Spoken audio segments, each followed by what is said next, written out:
হোসাইনি দালানে বোমা হামলাকারীরা দালানের ভেতর কবরস্থানের পাশ দিয়ে দেয়াল টপকে পালিয়ে গেছে বলে ধারণা করছে র্যাব। আর পুলিশের তদন্ত দল বলছে হামলা হতে পারে এমন তথ্য আগেই ছিল।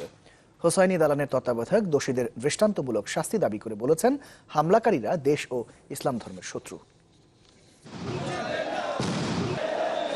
রাজধানীর হুসাইনি দালানে পবিত্র আশুরার প্রস্তুতি মিছিলে 1 মিনিটের মধ্যে এমন বোমা হামলার ঘটনায় হতবাক গোটা দেশ। এরপর থেকেই দফায় দফায় ঘটনাস্থলে যাচ্ছে বিভিন্ন আইন শৃঙ্খলা রক্ষাকারী বাহিনী। এরই ধারাবাহিকতায় মঙ্গলবার র্যাব 10-এর একটি দল যায় হোসাইনি দালানে। বিভিন্ন দিক ঘুরে দেখে তাদের ধারণা হামলাকারীরা কবরস্থানের পাশ দিয়ে ভবনের দেয়াল টপকে পালিয়েছে।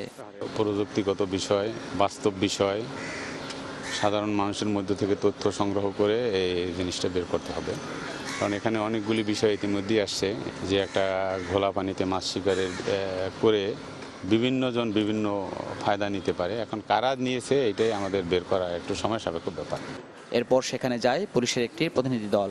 দলটির প্রধান জানান, নিরাপত্তা জোরদারের মধ্যেও বিশ্বের বিভিন্ন দেশে হামলা হয়েছে, তবে হোসেনি দালানে যাতে ভবিষ্যতে এ ধরনের হামলা না ঘটে সে বিষয়ে তারা কাজ করছেন।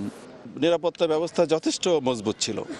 তো আপনারা বহির্বিশ্বেও দেখেন, সেখানে আমাদের থেকে অনেক বেশি নিরাপত্তা ব্যবস্থা থাকে, সেখানেও তো ঘটনা ঘটে। তো নিরাপত্তা ব্যবস্থা থাকলেই যে ঘটনা ঘটবে না এমনটি তো আসলে বলা যায় না।